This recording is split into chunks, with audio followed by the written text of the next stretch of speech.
Hello everybody and happy Thanksgiving. This is James with your buddy at the beach. In today's video, I'm going to go over step-by-step instructions on how to build a lifetime warranty tile installation.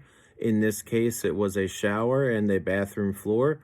If you want, please feel free to subscribe to my YouTube at Serious Tile Talk, SIRIUS, or follow me on TikTok at Serious Tile Talk. Please enjoy.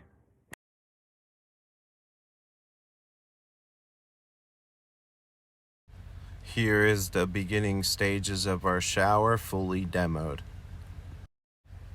In this shower, we used Go board as the substrate. Here we have our shower fully waterproof and prepped and our center line marked. The drain originally was off center, so I centered it.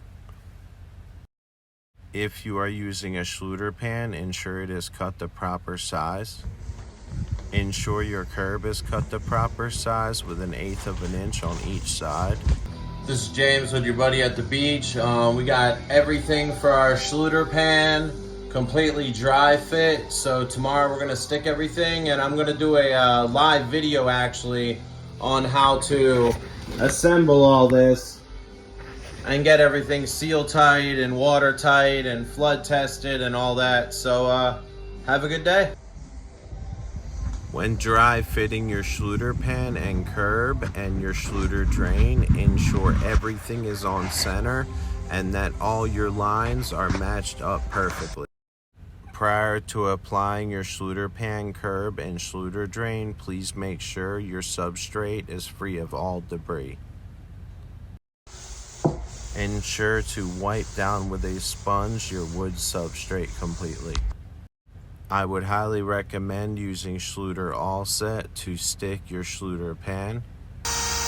Be absolutely positive to mix up your thin set to a kind of soupy consistency, but not too soupy.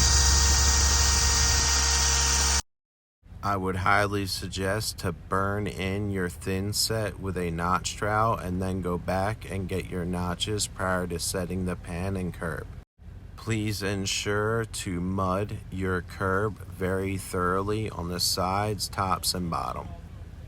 For this shower, you are going to need banding and you are going to need 4 inside corners. Make sure to use a 1/8 inch notch trowel and make sure banding and corners are in place. This is James with your buddy at the beach. Today we're going to conduct a flood test and we're going to let it sit 24 hours. I will come back tomorrow and make sure my water level is at the same height that it was as I'm pouring it in today. And then we'll be good to go and we can start tiling. Let me show you guys what you're going to need. 5 gallons of fresh water, 2-inch OD stopper. That'll go right inside there. And I have a pair of pliers here to tighten it up. But you always want to make sure you're seal tight all the way around this whole entire perimeter before you conduct this test. This is James with your buddy at the beach. It's been 24 hours. We did a flood test yesterday and take a look. All water still at the same lines. If you can see the little black marker line right there. Black marker line right there, black marker line right there. Here's my little floaty I put in. So we're gonna pop out this drain plug and let this drain, and then that'll be it. I would highly suggest to use a cardboard template for your shower floor. Ensure your cardboard template is cut to size and put your mosaic on top. Lay out your mosaic on top of the cardboard template. Once you have your template measured to the size of your shower floor, go ahead and cut it. I suggest using a piece of Go board. Mosaic template is cut, we're good to go. I would highly suggest to dry fit your mosaic before you set it. I would suggest using an 1/8 inch notch trowel so that way the thin set does not pop through the mosaic. Start from the back left to the right and then move forward closer to you and you should be good to go. When you are applying your mosaic sheets to the shower floor, Make sure you press it down hard with a grout float and you leave no crooked sheet lines whatsoever. Marble floor complete. Take a look. As you can see, there are no sheet lines that are off by any means whatsoever. This is key. To make your job easier installing the drain, I would highly suggest buying chamfering bits. Once your drain is cut out, ensure that it fits perfectly and there are no large grout lines in between the drain, and that the drain is the lowest point possible in the shower. This is James with your buddy at the beach. We have our cardboard template, which I would highly suggest to use because it's very thin. Make sure you tape everything off because on this cardboard board, as you can see, because you don't want any thin set or anything dropping on the floor you just set. And in this case, we're not doing stone. So with stone, you either can put it in after you tile the walls or before you tile the walls, all depending on your preference. Okay, so we found our dead center mark. We are 29.5 from this wall to the line, and 29.5 from this wall to the line. Just double check. I got my laser.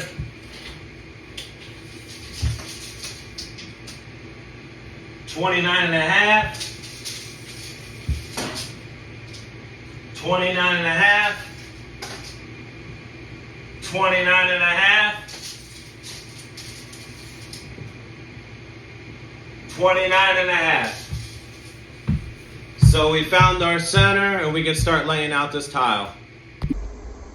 Prior to setting your back wall first row tile, I would highly suggest to use 1/8 inch spacers between the cardboard and the tile itself. Ensure to skim coat your substrate first and then go ahead and back butter your tile, and make absolutely positive that this first row is completely dead level. This is very, very vital. Once you get your first row dead level, every other row will follow Good to suit. go.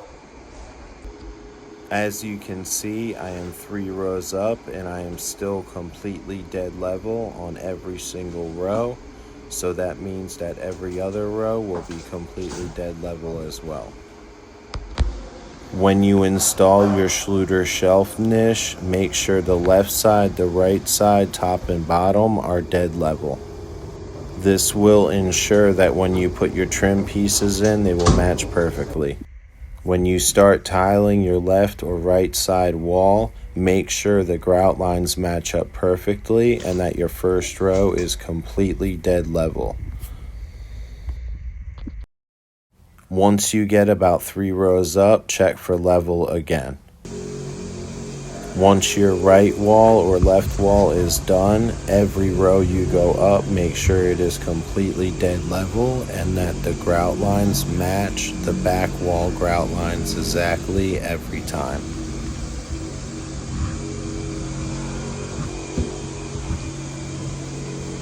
This is James with your buddy at the beach. Here we go, final wall.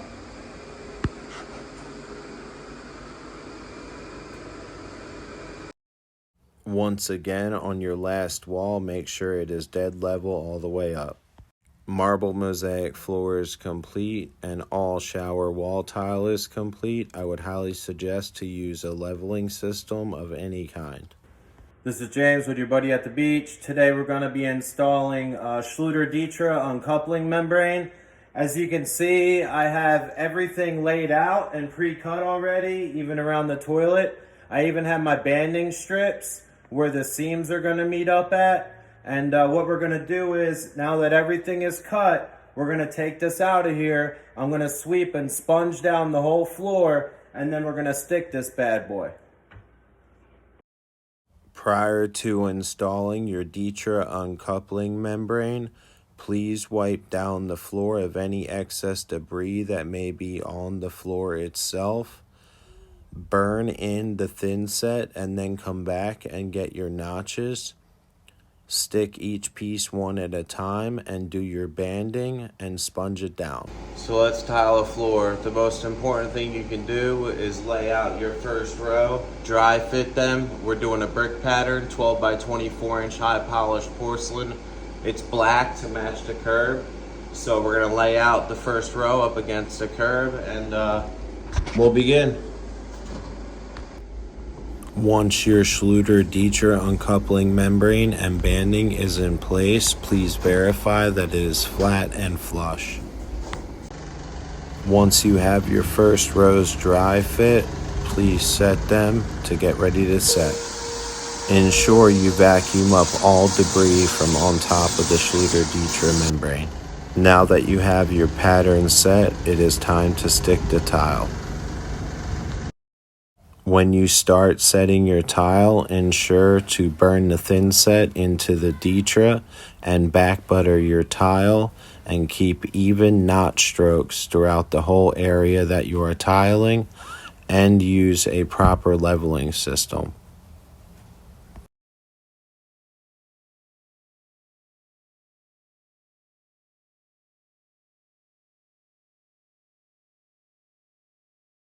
Unfortunately, sometimes you cannot do all the tile in one day and you have to come back and piece in the rest, but still just follow suit with your brick pattern and your Raimondi leveling system and you will be okay.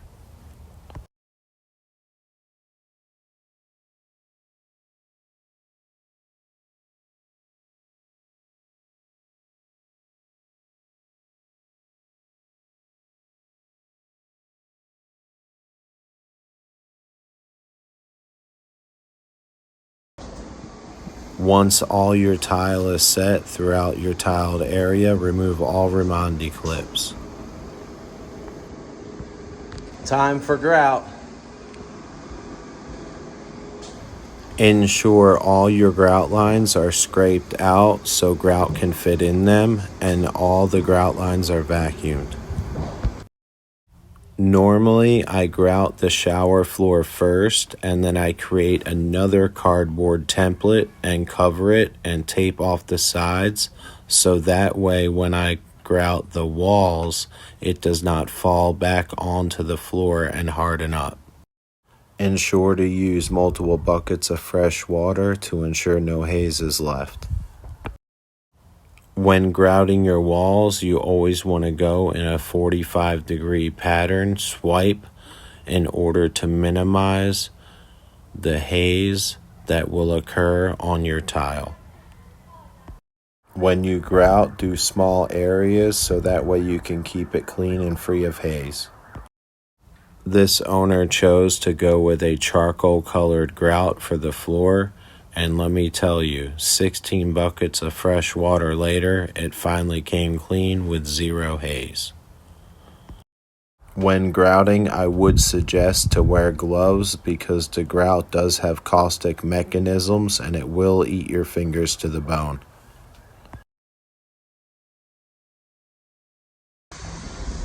Shower floor, shower walls, and bathroom floor are fully grouted.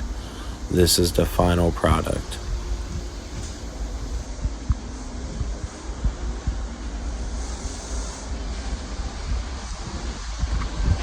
I'm tired, boy. Wow.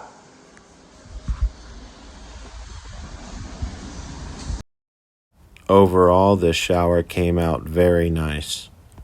Ensure there are no pinholes in your grout whatsoever.